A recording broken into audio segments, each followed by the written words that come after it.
अस्सलामुअलैकुम नाज़रीन कराम, नई वीडियो में आपको खुश आमदीद कहते हैं। कहते तो ये हैं कि इमरान खान का कोई किरदार नहीं है, इमरान खान माइनस हो चुके हैं, लेकिन मामला फिर भी इमरान खान पर अटका हुआ है। अब इमरान खान के हवाले से एक बड़ा बुलावा आया है इमरान खान के ख़िलाफ़, या इमरान खान को काबू करने के लिए एक लंबी चौड़ी फहरिस्त पेश की गई है। उसमें इमरान खान का अपना नाम है, उसमें शाह महमूद कुरैशी का नाम है। हाँ, एक शख्स को क्लीन चिट मिली है और वो असद उमर हैं। आखिर क्या वजह है कि असद उमर को ज़मानतें भी मिल गई हैं। अब उनके मुतालिक कहा जाता है कि उनकी गिरफ़्तारी भी नहीं चाहिए, और आज बाकायदा तौर पर अदालत के अंदर ये भी कह दिया गया कि असद उमर हमारी तरफ से आज़ाद हैं। तो असद उमर की प्रेस कॉन्फ्रेंस जो उन्होंने की थी वो उनके काम आ गई है। नाज़रीन कराम, आप जानते हैं कि इमरान खान को अटक जेल से अडियाला जेल मुंतकिल किया गया, और उसमें पहली वजह जो मैंने आपको बताई थी वो ये है कि जो साइफ़र वाला मामला है उसके अंदर ये जल्दी से जल्दी कुछ करना चाहते हैं। अब चूँकि एक इस्लामाबाद में अदालत में शाह महमूद कुरैशी का मामला होता था, जबकि अटक जेल में इमरान खान का मामला चल रहा था, फैसला नहीं हो पा रहा था। तो अब इन दोनों को इकट्ठा करके केस चलाना है। इकट्ठा चलाने का मतलब ये है कि जितनी जल्दी हो इन्हें सज़ा दी जाए। जो आज बड़ी खबर मैं आपके सामने लाया हूँ उसमें 28 गवाह सामने आए हैं, उसमें कुछ अपने भी हैं, कुछ पराए भी हैं। इस किस्म की सूरत हाल है। यह मामला है क्या? साइफर वाले मामले के अंदर FIA ने बाकायदा आज अपना चलान खुसूसी अदालत के अंदर पेश किया है, और साकिब बशीर एक्सक्लूसिव स्टोरी लेकर आए हैं। और इस चलान के हवाले से आप जानते हैं, चलान में बुनियादी तौर पर इन्वेस्टिगेशन का जो इदारा होता है, जैसे पुलिस है या कोई भी इदारा, तो वो अपनी तहकीकात या अपनी फाइंडिंग्स केस में पेश करते हैं। अब बताया गया है कि इस चलान के अंदर इमरान खान और शाह महमूद कुरैशी को कसूरवार करार दिया गया है, जबकि असद उमर को मुल्ज़िमान की या जिनको वो सज़ा दिलवाना चाहते हैं उसकी लिस्ट से खारिज कर दिया गया है। तो मजमूई तौर पर 28 गवाहों की लिस्ट इनके चलान के साथ अदालत में उनके बयानात भी जमा करवा दिए गए हैं। सबसे अहम गवाह के तौर पर इमरान खान के ख़िलाफ़ जिस शख्स को लाया गया है वो इमरान खान के साबिक प्रिंसिपल सेक्रेटरी आज़म खान हैं, जो FIA के मजबूत गवाह हैं। और आज़म खान का 161 और 164 का बयान चलान के साथ मुंसलिक किया गया है। आपको पता है कि 164 का बयान मजिस्ट्रेट के सामने दिया जाता है और उसकी एक लीगल हैसियत होती है। तो FIA ने वज़ीर आज़म के साबिक प्रिंसिपल सेक्रेटरी को अपने सबसे मजबूत गवाह के तौर पर पेश किया है, और इस चलान में FIA ने मौक़िफ़ ये इख्तियार किया है कि इमरान खान ने साइफ़र अपने पास रखा और जो स्टेट सीक्रेट या स्टेट की खुफिया चीज़ों का गलत इस्तेमाल किया, और साइफ़र कापी उस वक़्त के वज़ीर आज़म इमरान खान के पास पहुँची लेकिन उन्होंने उसे वापस नहीं किया, इसलिए वो ऑफिशियल सीक्रेट एक्ट की खिलाफ वर्जी तस्वुर की जाती है।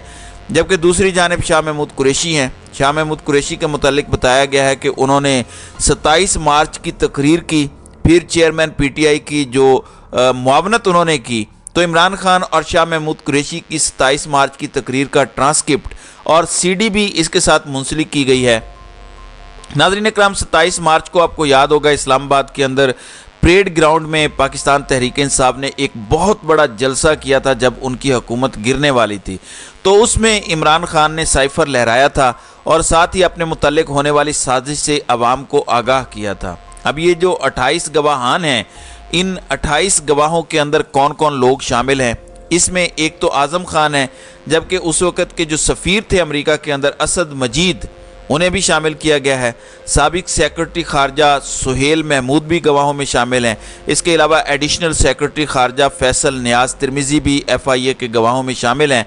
तो आप यूँ समझिए कि साइफ़र वजारत खारजा में जिन जिन शख्सियात के पास पहुँचा और वजारत खारजा से होते हुए चेन जो एक पूरा प्रोसीजर है, यानी कौन उसको रिसीव करेगा, कौन उसको इंटरप्रेट करेगा, कौन आगे पहुंचाएगा, इस तरीके से वो सारी की सारी चेन गवाहों के तौर पर इमरान खान के ख़िलाफ़ पेश कर दी गई है। अब ये सिर्फ़ और सिर्फ एक आखिरी काम है।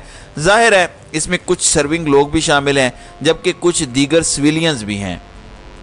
नाज़रीन कराम, इमरान खान ने सिंपल इसका एक हल बताया था साइफ़र वाले मामले के अंदर उनके वकील ने, कि अगर आपको साइफ़र वाला मामला जो है वो चाहिए تو اس وقت کے military secretary brigadier general Waseem Cheema کو بلا لیں، جو اب میجر جنرل بن گئے ہیں، کیونکہ اگر سائفر کی کاپی کو مینٹین کرنا تھا، سائفر کی کاپی کو کہیں پہ رکھنا تھا، تو یہ عمران خان کا بطور وزیر اعظم کام نہیں تھا۔ جیسے بہت ساری فائلیں روزانہ کی بنیاد پر پرائم منسٹر کی ٹیبل پر آتی ہیں، اس میں ظاہر ہے کچھ خفیہ ایجنسیوں کی بھی ہوتی ہیں، ٹاپ سیکرٹ بھی ہوتی ہیں، تو یہ کام ملٹری سیکرٹری کا ہوتا ہے۔ آپ جانیں اور ملٹری سیکرٹری جانیں، ان سے جواب لے لیں اگر وہ اس کے اندر، اب وہ جواب بھی اس کے اندر شامل ہے۔ اب یہ ایک بڑی امپورٹنٹ ڈیولپمنٹ ہے کہ اس میں سفیر بھی شامل ہیں، سابق پرنسپل سیکرٹری بھی شامل ہیں، یعنی سبھی لوگ شامل ہو چکے ہیں۔ اب دیکھنا یہ ہے کہ اس حوالے سے عدالت کرتی کیا ہے۔ ظاہر ہے مجھے یقین تھا میرا قصور نکلے گا والی بات ہے، تو چونکہ عمران خان کو ہر صورت سزا دینی ہے، پورے کا پورا ایک پلان صاف نظر آ رہا ہے، جس طرح توشہ خانہ کے اندر جلدی جلدی سارا کچھ کیا گیا کینگرو کورٹس کے ذریعے، اب یہ دوسرا فیصلہ کروایا جائے گا، اور یہ وہی بوٹ والے لوگ کروائیں گے جنہوں نے اس ملک کو 76 سال سے یرغمال بنا رکھا ہے۔ مقصد کیا ہے؟ مقصد یہ ہے کہ ویسے تو ہم جیت نہیں سکتے، اس لیے یا تو جعلی سروس پیش کر کے قوم میں خود کو ہیرو کے طور پر پیش کرو، یا پھر ٹیکنیکلی عمران خان کو میدان سے آؤٹ کر دیا جائے۔ چلیں یہ بھی کر کے دیکھ لیں۔ اگر آپ سمجھتے ہیں کہ اس طرح سے پاکستان کے لوگوں کی نظر میں عمران خان کی مقبولیت کم ہو جائے گی، لوگ عمران خان کو پسند کرنا چھوڑ دیں گے، تو کوئی حرج نہیں، آپ یہ اپنی آخری اوقات بھی دکھا لیں۔ ناظرین اکرام، ابھی تک جتنے بھی تجربات کیے گئے ہیں عمران خان کی حکومت گرانے سے لے کر مقدمات، پھر عمران خان کی گرفتاری، پھر ٹی وی پر لمبے لمبے بیانات، پریس کانفرنسز، سب کچھ کیا ہے انہوں نے، لیکن پھر بھی عمران خان کی مقبولیت کم نہیں ہوئی۔ لوگ کسی اور کو قبول کرنے کو تیار نہیں ہیں۔ اب یہ جو ایک اور فراڈ کر کے آپ آگے بھی اپنا وقت ضائع کرنا چاہتے ہیں تو کر لیجئے۔ وجہ کیا ہے؟ وجہ صرف اور صرف یہ ہے کہ وہ شخص اتنے قد کاٹ اور وزن کا مالک ہے کہ اس کے سامنے یہ سارے کے سارے بونے نظر آتے ہیں، اور یہی انہیں قابل قبول نہیں ہے کہ اتنا طاقتور وزیر اعظم کیوں آئے جو ہم سب کا احتساب کرے۔ تو ان بونوں کے اندر ایک بڑے قد کا شخص ہونا یہ جرم ہے، اور عمران خان کا بس یہی جرم ہے۔ دوسری جانب عمران خان کے مقابلے میں بتایا گیا ہے کہ بہت بڑی شخصیت کو لایا جا رہا ہے، نواز شریف کو۔ نصرت جاوید رات کو کہہ رہے تھے کہ دیکھیں اگر تو صاف شفاف الیکشن ہو گیا تو اس کا مطلب بڑا واضح ہے کہ مسلم لیگ نون بہت برے طریقے سے ہارے گی۔ ان کے مطابق اگر نواز شریف اس وقت واپس آتے ہیں تو ان کا رہا سہا ووٹ بھی ختم ہو جائے گا۔ نصرت جاوید اندرون لاہور سے ہیں، اور اندرون لاہور کو وہ جانتے ہیں، پھر نواز شریف کے حوالے سے ان کو بھی سمجھتے ہیں، وہ لاہور شہر کے مزاج کو بھی سمجھتے ہیں۔ وہ تو بہت پہلے سے کہہ چکے ہیں کہ میاں صاحبان نے لاہور کو کھو دیا ہے، تو لاہور ان کے ہاتھ سے ویسے ہی نکل چکا ہے۔ اب اگر وہ اپنا آخری پتہ کھیلنا چاہتے ہیں تو اس میں بھی کوئی حرج نہیں ہے، وہ بھی کر کے دیکھ لیجئے۔ ہاں یہ الگ بات ہے کہ وہ صاحب جو نگران وزیر اعظم ہے وہ فرماتے ہیں کہ انہوں نے رائے لے لی ہے کہ نواز شریف کے ساتھ کیا سلوک ہوگا۔ یار آپ کی اوقات اور حیثیت کیا ہے؟ آپ تو جسٹ ایک کٹ پتلی ہو، آپ کو پیچھے سے ہلایا جاتا ہے، آپ کو چابی والے کھلونے کی طرح جو ہے وہ چابی دی جاتی ہے تو آپ شروع ہو جاتے ہیں۔